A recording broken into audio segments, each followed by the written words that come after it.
Alors, dans la fabrication, pour usinage des pièces, on a besoin de machines-outils. Alors, on a déjà vu le tour, ou bien le procédé de tournage. Aujourd'hui, dans les ateliers, soit dans une société, soit dans un établissement éducatif, on trouve, selon la gamme d'usinage à réaliser, on trouve d'autres types de machines.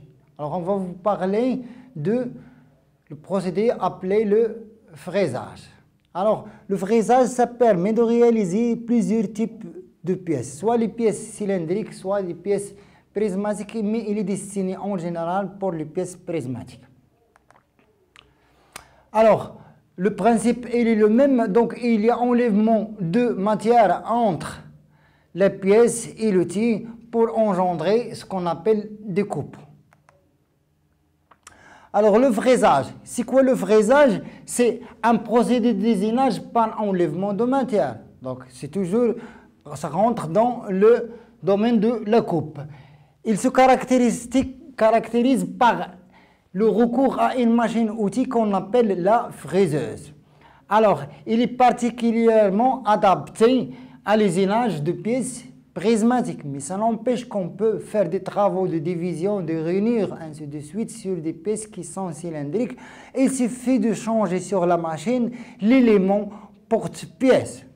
Et ceci, on va le voir après. Alors, l'outil qu'on utilise sur le procédé de fraisage, il est appelé l'outil fraise. Alors, l'enlèvement de matière sous forme de copeaux résulte de la combinaison de deux mouvements qui sont le mouvement de coupe et le mouvement d'avance. Alors maintenant, le mouvement de coupe ici, contrairement au tournage, sera donné à l'outil, c'est-à-dire à la fraise. Et le mouvement d'avance, il sera donné à la pièce. Donc, mouvement de coupe, rotation de l'outil de coupe, et le mouvement d'avance, avance de la pièce à usiner. Alors, pour la machine fraiseuse, c'est ce que vous avez sur cette image. Alors, il existe plusieurs types de fraiseuses. Il y a des fraiseuses qu'on appelle des fraiseuses universelles, comme celle-ci. Donc, qu'est-ce que ça veut dire une fraiseuse universelle? C'est-à-dire que vous avez la possibilité pour cette tête de la fraiseuse de faire des rotations ici, même dans ce sens. C'est-à-dire que il y a aussi des fraiseuses qui travaillent seulement verticalement, c'est-à-dire qu'il ne faut pas avoir cette rotation. Il y a des fraiseuses qui travaillent seulement horizontales. Il y a des fraiseuses qui sont universelles. Alors, il y a des fraiseuses universelles, c'est ce type. Il y a des fraiseuses verticales et des fraiseuses qui sont horizontales. Tout dépend de là où on va monter l'outil. Et il y a des fraiseuses à commande numérique. Alors, pour les constituants de la machine. Alors, ça, c'est le corps de la machine ou bien le bâti. Sur ce bâti, il est monté le porte-pièce. Donc, le porte-pièce, par exemple, ici, c'est un étang. On pourra avoir d'autres types de porte-pièces. Vous avez aussi, pour la machine, ce chariot. On l'appelle le chariot longitudinal. Vous avez aussi ce chariot. C'est un chariot qui fait ce déplacement, c'est le chariot transversal. Et vous avez aussi la possibilité que le chariot monte ou bien la tête, donc un autre déplacement suivant cet axe. Alors, ici pour la machine fraiseuse, il y a possibilité de déplacement suivant 3 axes pour pouvoir engendrer, usiner des formes sur des pièces, des formes qui sont compliquées. Il y a aussi, là, l'outil se monte sur la tête et vous avez votre outil qui, par exemple, ici appelé fraise, il est monté sur une pince, c'est le porte-outil. Et le porte-outil, il est monté, maintenu en position. Il est mis en position ici par sa partie conique et il est maintenu par une vis ici. Et il y a des leviers de vitesse. Il y a aussi à part les leviers de vitesse, il y a des leviers de manœuvre, de déplacement manuel, ainsi de suite. Donc, toute cette constitution, on va essayer de vous la donner sous forme de figure. Alors, voilà. Alors, la machine se constitue de le corps. Alors, le corps, c'est celui qui va accepter tous les autres éléments. Alors, on l'a appelé en général pour toutes les machines d'un bâti. Et il y a une boîte de des avances. Alors, cette boîte d'avance permet de régler les mouvements d'avance. Et il y a aussi une boîte de vitesse. Cette boîte de vitesse, c'est un moteur et des pignons à l'intérieur. Ça permet de faire les réglages des mouvements de rotation. Il y a une tête, par exemple, ici, la tête, elle est universelle. Il y a la broche, donc la broche, c'est là, c'est sur elle qu'on monte le porte-outil. Et dans le porte-outil, on fait le montage de l'outil mis en position par sa partie conique et il est maintenu par une vis écrou ici. Vous avez aussi ici le chariot longitudinal, le chariot transversal pour ce déplacement et il y a le chariot vertical ou bien la console, c'est celui-là qui permet ce déplacement. Parfois dans certaines friseuses on peut avoir ce chariot qui se déplace, parfois c'est la tête qui monte et descend. Donc ici, le chariot longitudinal, c'est l'axe X, c'est le grand déplacement, suivi de déplacement qui lui suit, donc c'est-à-dire en fonction de la course de la machine. En général, ça c'est l'axe Y et l'axe Z c'est celui-là. C'est pour ça qu'on va voir après que la rotation Z il est destinée sur ces machines lorsqu'ils sont numérisés en axe Z. Alors les principales méthodes de fraisage, il y a le fraisage, plusieurs types de fraisage. Il y a le fraisage de profil, le fraisage en bout et le fraisage combiné. Donc ceci, il est en fonction de travail ou bien par quelle partie l'outil va travailler. Alors, il y a aussi ce qu'on appelle la notion de position ou bien en concordance. Alors, qu'est-ce que ça veut dire travailler ou bien faire un fraisage en opposition? L'effort de coupe, c'est-à-dire l'effort de coupe engendré par le mouvement de rotation de la pièce ou bien de la fraise. Il s'oppose à l'avance de la pièce. Si vous avez par exemple pour votre pièce, il est là, et le mouvement de rotation ou bien l'outil il est ici, donc la pièce tourne, l'outil tourne et la fraise ou bien la pièce se déplace. Donc il y a sur cette partie, vous avez le mouvement de rotation dans ce sens, il est opposé au mouvement de déplacement. Donc là, on travaille en opposition. Et sur cette partie, puisque la pièce se déplace dans le même sens, le mouvement de rotation de l'outil et celui de la pièce, ils sont dans le même sens. Donc là, on ne travaille pas en opposition, c'est en concordance ou bien on l'appelle en avalant. Donc ça, c'est au niveau des deux mouvements, le mouvement de rotation et le mouvement de déplacement. Donc en concordance, c'est lorsque les deux mouvements s'opposent. En avalant, c'est l'effort de coupe tangentielle et accompagne la pièce à fraiser dans son déplacement. C'est-à-dire le mouvement de coupe et le mouvement d'avance auront le même sens. Au contraire, ici, en opposition, les deux mouvements sont opposés. Donc, dans les deux cas, la fraise peut travailler soit en avalant ou en position. On va voir ceci sur une autre figure. Alors, pour les fraisage en opposition, c'est-à-dire si les deux mouvements de rotation donnés à l'outil et celui de translation donné à la pièce, si l'épaisseur de coupeau nulle conseillée pour l'écrouettage. Donc il y aurait un écrouettage. Fraisage en avalant, donc plaque la pièce sur le montage, conseillé pour des pièces minces. Donc si on a des pièces minces, on peut travailler par l'avalant. Alors, ici, par exemple, dans ces configurations, vous avez ici le mouvement de rotation de l'outil, il est dans ce sens. Il a le mouvement d'avance. Donc, voilà, dans cette partie de la pièce, si vous avez ce mouvement de rotation qui est le mouvement de coupe, avec celui d'avance, donc ils seront ici opposés. Cette flèche va s'opposer à celui de déplacement. On parle de travail en opposition. Par contre, dans cette figure, toujours on a le même sens de rotation, donc le mouvement de coupe ici. Alors ce mouvement de coupe avec celui d'avance, ils sont de même direction. On parle de fraisage en avalant. Donc c'est-à-dire ici, la fraise fait un mouvement de rotation et l'outil et la pièce fait un mouvement de déplacement, mais ils sont dans le même sens. Ici, donc là, si vous avez, tout dépend au niveau de opposition et de l'avalant, tout dépend de le type d'usinage que vous allez faire. Par exemple, ici, on a une pièce qu'on va usiner. Alors là, on fait un fraisage, c'est-à-dire un surfaçage. On surface la pièce, c'est-à-dire il a une épaisseur, on va enlever. Donc la fraise va travailler ici. On va voir que la fraise, il a toujours ce mouvement de rotation qui est le mouvement de coupe. Et voilà la partie de la pièce qu'on va enlever. Alors là, dans cette zone, vous avez le mouvement de coupe, elle est dans ce sens. Et le mouvement d'avance, il est là. Donc sur cette pièce, cette partie sera en opposition. Donc les deux flèches vont s'opposer. Par contre, ici, sur cette partie, on va voir que vous avez le mouvement d'avance, il est là. Et le mouvement de coupe, il est dans ce sens. Donc, ils sont dans le même sens. Donc, sur la même surface de la pièce, on va obtenir ici un travail en opposition et ici un travail en aval. Donc là, c'est un inconvénient au niveau du fraisage. Donc, sur cette partie, l'état de surface de la pièce ne sera pas la même. La pièce ici, il sera lisse. Par contre, ici, il sera rigoureuse.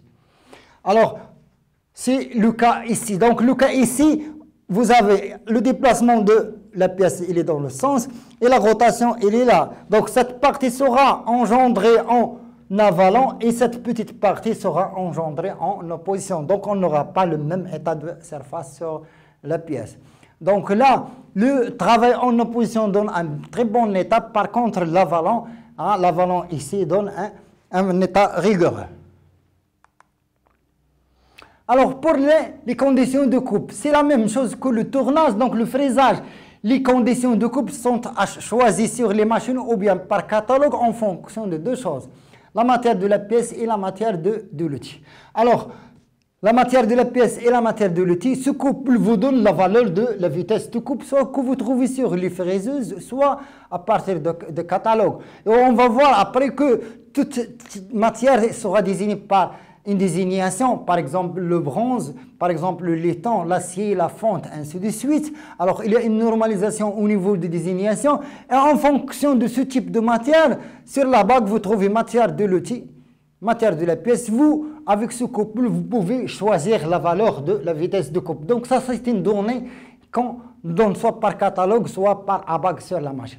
Aussi cet élément de coupe qui est l'avance FZ, il est donné aussi en fonction du couple matière et de la pièce. Alors, une fois on a ces deux couples, on calcule directement la valeur de N. Alors, ce N, c'est quoi? C'est le nombre de tours par minute de l'outil. C'est l'outil qui tourne ici. Il est égal à 1000 Vc sur P fois D. Et ce diamètre-là, le diamètre D, ce diamètre de l'outil, c'est-à-dire le diamètre de la fraise. Et là, la vitesse d'avance, c'est-à-dire le mouvement d'avance de la pièce, elle sera, comment calculer, c'est F qui est une donnée que vous avez en fonction du couple matière, pièce, outil. Le nombre de dents, c'est-à-dire l'outil par lequel on va travailler, si par exemple il s'agit d'un forêt, il a 2 lèvres, donc on va multiplier par 2. S'il s'agit d'une fraise qui a 8 dents, chaque dent est constitué un outil. Donc, on va multiplier par le nombre de dents de la fraise 8. Alors, tout fonction de le nombre de dents qui permet l'enlèvement de matière, tout multiplié par la fréquence de rotation. Donc, la valeur F, VF, la vitesse d'avance par laquelle va se déplacer la table, ou bien la pièce, il est calculé en fonction de N, qu'on a déjà ici, et Fz ou bien F multiplié par le nombre de dents. Une fois on a ces deux qui sont obtenus, celle-ci il est obtenu en fonction de Vc et Vc il est donné par catalogue ou sur la bague de la machine. Celle-ci il est calculé à partir de Fz ou bien F il est donné aussi en fonction du couple matière, outil et pièce, on détermine Vf. Alors, une fois ces valeurs elles sont déterminées, l'outil il est monté sur le porte-outil, la pièce sur le porte-pièce, on pourra faire le réglage de la fréquence de rotation N et la vitesse d'avance Vf. Alors maintenant, on va voir certains types de désignage effectué sur les machines de fraiseuse. Alors, ce premier cas, ça c'est l'outil et ça c'est la pièce. Donc, on va essayer de désigner cette forme plane. Donc là, vous avez le surfaçage de cette face Cette opération s'appelle surfaçage. Surfaçage de la face 1 par une fraise à surfacer. Donc cette fraise, c'est une fraise à surfacer. Et sur cette fraise, vous avez un nombre déterminé de dents. C'est en fonction de ce nombre qu'on calcule la vitesse d'avance. Alors là, la fraise travaille par la face. On appelle ça un travail de surfaçage ou bien un travail de face. Là, la fraise travaille par son profil. Donc ça, on appelle un fraisage en roulant. C'est aussi un surfaçage en roulant par fraise à deux tailles. Là, vous avez cette partie de la pièce, elle est dressée. Et cette partie aussi, elle est dressée. Donc là, on travaille par la face. Et là, on travaille par le profil. Donc là, c'est un fraisage combiné pour faire un épaulement. Donc là, l'outil fraise travaille par la face et par le profil. C'est ce qu'on appelle surfaçage et dressage combiné. Donc surfaçage là et dressage là combiné, usinage d'un épaulement droit. Alors ici pour le 4, vous avez la fraise qui travaille avec ça.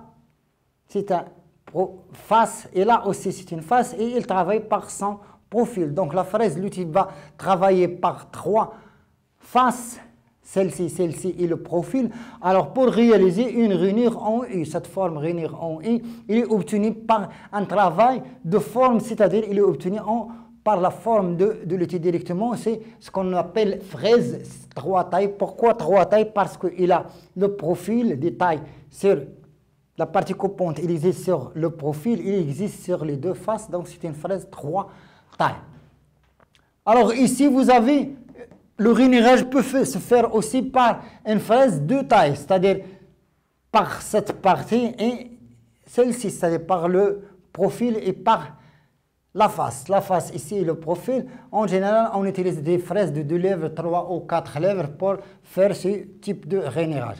Et là, vous avez un surfaçage. Là, le surfaçage ici par le bout et là par le profil, c'est la même chose qu'ici, mais là, c'est le surfaçage, il est plus important, la longueur de surfaçage est plus importante que celle-ci de dressage. Donc, surfaçage et dressage combinés en prédominance. La prédominance, il est ici pour le fraisage en bout. C'est le bout de la fraise qui travaille sur une longueur plus importante que le profil de la fraise.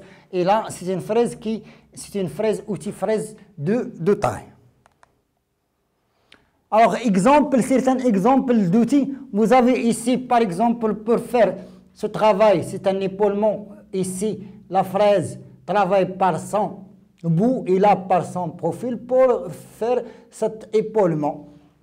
Là, vous avez une fraise qui va vous permettre de réaliser. C'est une fraise qu'on appelle fraise de taille de lèvres pour réaliser une rainure. Là aussi, vous avez une fraise de lèvres, ça vous permet de faire par exemple un lamage pour une tête de vis. Alors là, voici l'outil fraise. Cet outil fraise, il sera monté sur son porte-outil, ce qu'on appelle pince. Vous avez ici une fraise en carrure. Et là, ce sont des fraises en acier rapide sur les conditions de coupe qui changent d'un outil à l'autre. Donc ici, l'avantage de ces fraises, c'est que ces plaquettes-là, abrasés, ils sont démontables. Donc une fois on a usure, je peux changer cette arête pour travailler avec l'autre arête de la pièce. Une fois toutes les arêtes sont détruites, je peux changer entièrement la plaquette. Alors vous avez ici un exemple de fraise directement avec tout son corps. Donc ici c'est pour le montage. Donc si types de fraises, ils sont montés sur des pinces et celles-ci, ces types de fraises, ils sont directement emmanchés dans le nez de la broche. Là, c'est la fraise 3 tailles et là, c'est la fraise de lèvres 2 tailles. Alors, un exemple d'outil. Donc là, vous avez, pour faire le perçage, on a besoin d'un forêt. On peut le faire, cet usinage sur fraisage. On peut aussi faire un lamage par la fraise à lamer. On peut faire une fraise à noyer pour le chanfreinage, donc pour faire ce chanfreinage. On peut faire le forêt à centrer, donc c'est pour percer et centrer simultanément. Alors on peut faire ici en cinquièmement fraise à centrer, donc fraise à centrer, ça permet pour centrer une pièce. Alors la lisoire, donc ça, une fois la pièce il est persil, je peux faire l'alésage par fraise à l'alésé, donc c'est pour l'alésage. Et là, si une fois une pièce il est persil, je peux la tarauder directement sur la fraiseuse. Mais ça n'empêche de dire que ces opérations, par exemple, comme le taraudage et l'alésage, peuvent se faire sur les machines qui sont compatibles à ça, mais on peut le faire sur le fraisage. Alors, les éléments qui vont avec la machine de fraiseuse sont l'étau. Donc, cet étau, ça permet quoi? La mise et le maintien de la pièce prismatique. Alors, c'est un élément standard qui s'achète avec la machine. C'est un étau. Alors, aussi, vous pouvez avoir avec votre pièce, votre fraiseuse, votre machine, ce qu'on appelle un diviseur. Donc, ce travail ou bien ce diviseur se monte aussi sur la table de la fraiseuse et ça permet l'ésinage de travaux de division. Si vous avez une pièce cylindrique sur laquelle vous voulez faire plusieurs trous, 8 trous à 360 degrés. Donc, ou bien vous pouvez faire ce qu'on appelle un hexagonage, une tête de vis. Donc ça, vous pouvez, tous les travaux de division, vous pouvez les faire sur ce qu'on appelle le diviseur. C'est un élément standard qui va avec la machine. Aussi, vous avez un plateau, ce qu'on appelle un plateau circulaire. Donc, sur le plateau circulaire, vous avez le plateau se monte par ces parties, on le fixe sur la table et par cette partie, avec ce qu'on appelle de l'ardent en bas, qui vont le mettre en position avec la machine et là, on le maintient. Votre pièce sera posée sur cette partie et vous avez votre plateau circulaire qui est gradé en plusieurs divisions. Donc, ça vous permet de faire, par exemple, des formes de rainures, des divisions, ainsi de suite. Donc, ça aussi, c'est un élément standard qui va avec la fraiseuse. Alors maintenant, on va essayer de vous parler de fraisage par des outils ou bien certains types d'outils de fraisage. Alors ici, vous avez fraise une taille. Donc cette fraise ne peut pas travailler avec la face ni avec cette face. Donc il va travailler, c'est une fraise à une seule taille. Donc il va travailler par le profil. Surfaçage en roulant ou de profil. Donc voilà le profil de la fraise. Vous avez l'outil qui est animé en mouvement de rotation et la pièce se déplace dans ce sens, donc soit en opposition, soit en avalant. Et vous avez quoi? Alors, vous avez engendrement ou bien enlèvement de pièces. C'est un surfaçage, donc on va surfacer un plan. C'est un surfaçage en roulant ou de profil. Alors, vous avez aussi ce qu'on appelle une fraise cloche. Donc, fraise cloche, ça permet le surfaçage. Donc, la fraise, il est animée d'un mouvement de rotation, la pièce, un mouvement d'avance, et on peut faire un surfaçage. Le surfaçage, il est fait par le bout de la fraise, cette partie, ou bien la face. On peut aussi avoir ce qu'on appelle fraise de taille, donc de taille, parce qu'il travaille par là et là, donc de taille à queue conique, donc cette partie de son mise et son maintien sur le porte-outil. Et c'est une partie conique.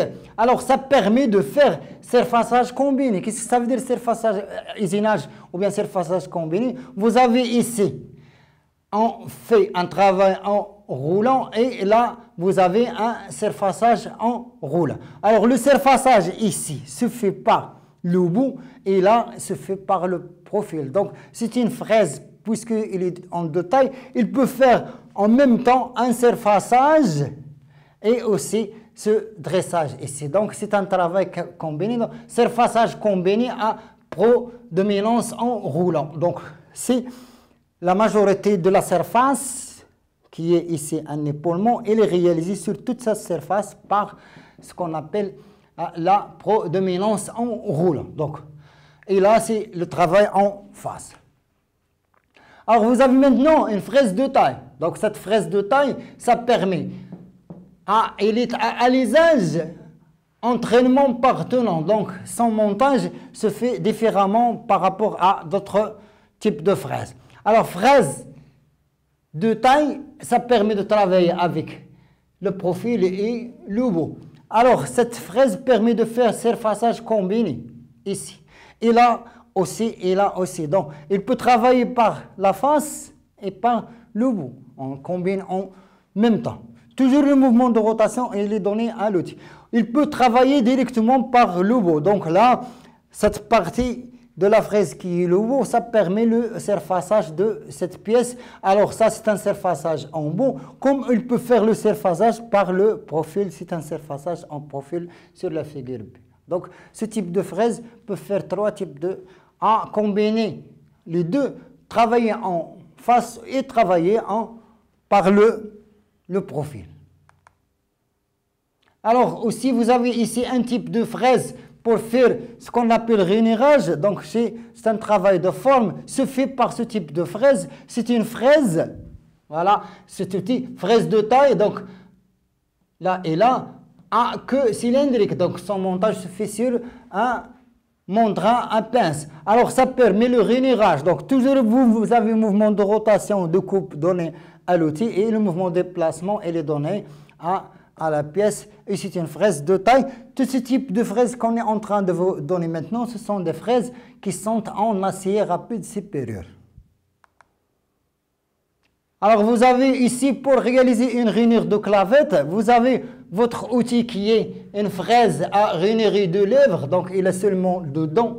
Alors, il travaille aussi par le bout et le profil. Alors, rainurage de profil en pleine matière. Exemple, rainure de clavette. Donc, ça va vous permettre la réalisation d'une rainure de clavette. Donc, cette rainure de clavette, c'est pour avoir une clavette qui va permettre une liaison avec un arbre, comme ça, pour réaliser une liaison de rotation complète entre les deux pièces. Donc, c'est un travail par fraise à rainurer de lèvres. Alors, vous avez aussi, on peut faire cette rainure à l'aide d'une fraise 3 tailles. Donc, cette fraise, pourquoi elle est appelée 3 tailles? Parce qu'elle travaille par cette surface cylindrique et par cette face et par l'autre face. Donc, c'est une fraise 3 tailles. Elle travaille par 2 faces et un profil. Alors, elle permet rainurage en beau, qualité usuelle obtenue, c'est H. Donc, ça, c'est au niveau de la précision de la cote de la rainure. Ce type de fraise, ça va vous permettre d'avoir une rainure de bonne qualité. Alors, fraise 3 tailles extensible à denture alternée. C'est le même type que l'autre. Alors, elle permet le rainurage en beau en qualité 7, 8. C'est-à-dire, vous pouvez avoir ici une rainure de 10H7, 10H8. Alors, là, le mouvement de coupe, donc la fraise, son mouvement de coupe, il est sur son axe. Donc, parfois, ce type de fraise, il est monté sur la fraiseuse en enlevant la tête de la fraiseuse et on met un autre élément de mise en position de la fraise sur la machine et il va travailler horizontalement comme il peut travailler en vertical. Alors, le mouvement de rotation, il est ici, donc un mouvement continu de rotation et le mouvement de déplacement de la pièce, c'est pour engendrer cette forme qui est une rainure en U. Alors, vous avez ici, le type des outils, ce sont des fraises qui sont en carbure, donc fraises à surfacer, surfaçage en bout, donc elles travaillent par le bout. Le même principe, donc mouvement de coupe donné à l'outil et mouvement de translation, ici qui est le mouvement d'avance donné à la pièce. Comme ça, on peut faire le surfaçage de ce plan. Alors aussi, vous avez ce type de fraises qui sont les fraises à surfacer et à dresser. Donc, ces fraises permettent de faire le surfaçage et le dressage en même temps. Donc, un épaulement. Surfaçage combiné à prédominance en bout. Donc, par le bout de la fraise, on a une surface qu'on va obtenir qui est plus grande que celle qui est obtenue en profil. Alors, il y a aussi ce type de fraise qui est soit en 2 ou à 4 ou bien à 3 lèvres qui est à rainurer pour un travail de profil. Il est seulement en carbure seules les conditions de coupe qui vont changer entre ce type de fraise et les fraises en acier rapide supérieur. Alors la même chose, la fraise 3 tailles, c'est pour le rainurage en bout. Alors maintenant pour le perçage. Alors pour le perçage, c'est une machine qui semble un petit peu à la fraiseuse. Donc permet de faire les trous, l'alisage et le taraudage. Alors voilà la machine qui est la perceuse. Donc il est constitué de le corps, vous avez ici, sur ce type de machine par exemple, qui est à tête comme ça, verticale, vous avez la partie où on va monter l'outil qui est le forêt, ou bien le forêt à centrer, ou bien le taron. Vous avez un étang, vous avez une colonne, vous avez des leviers, un moteur électrique. L'entraînement ici se fait par croix ou bien par pignon. Alors, ça c'est l'architecture générale de la fréseuse, donc on va vous la décomposer. Vous avez ici en 1 la commande de descente par ces leviers, donc pour faire descendre l'outil.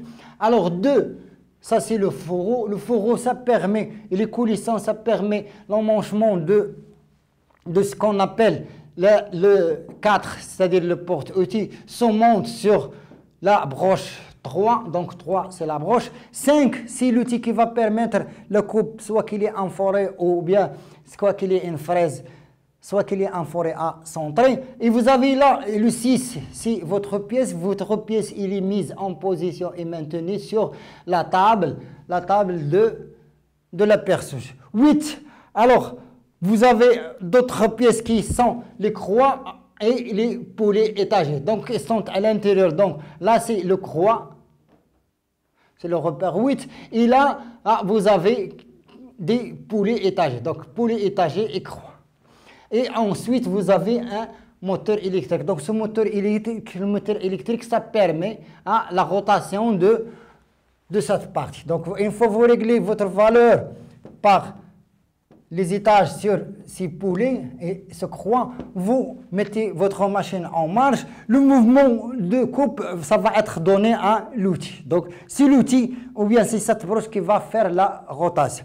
Et ensuite, vous pouvez avoir descente et montée de cet outil. Alors, le mouvement maintenant de coupe, il est donné à l'outil. Le mouvement d'avance, lui aussi, il sera donné à l'outil dans le cas de perçage.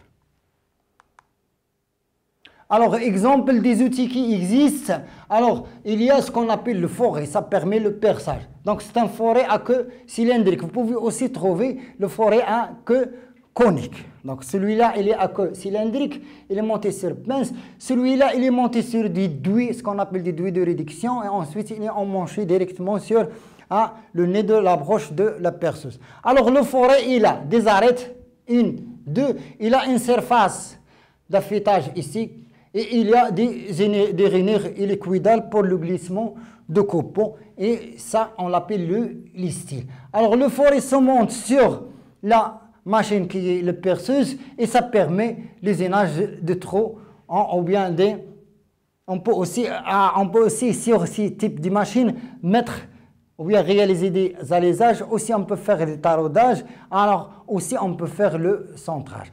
Alors sur ce type de machines qui sont les perceuses, de la même façon on règle N et VF. Alors ces réglages se font à l'aide de deux. À la première des choses, vous devez choisir votre vitesse de coupe en fonction du couple de l'outil qui est le forêt ou bien le tarot ou bien le forêt à centrer en fonction de la matière de l'outil et de la pièce. Vous choisissez votre VC, ensuite vous choisissez votre F, votre avance. Donc ce type d'avance, soit que vous aurez l'avance en fonction des deux lèvres, c'est-à-dire des deux lèvres ou des deux parties coupantes de forêt, ou bien vous pouvez avoir directement l'avance. Donc soit que vous aurez une avance par dent, soit que vous aurez une avance en millimètres par tour direct. Alors ces deux caractéristiques seront choisies en fonction du couple matière-pièce. Ensuite, vous calculez votre fréquence de rotation qui est N, qui est égale à 1000 VC sur P fois D, et ce D-là, c'est le diamètre de l'outil. C'est-à-dire, soit c'est un forêt à centrer ou c'est un forêt. Et après, vous calculez votre vitesse d'avance. Alors, F ou bien VF, ça va être égal à N fois F si l'avance il est donné en millimètres par tour. Si il est donné en millimètres par tour, pardon, vous calculez VF en faisant N fois FZ fois 2 parce que le forêt il a deux lèvres. Alors, cette valeur se calcule. Et parfois, cette avance ou bien cette vitesse d'avance, elle est donnée seulement manuellement. Merci de votre attention et à la prochaine leçon.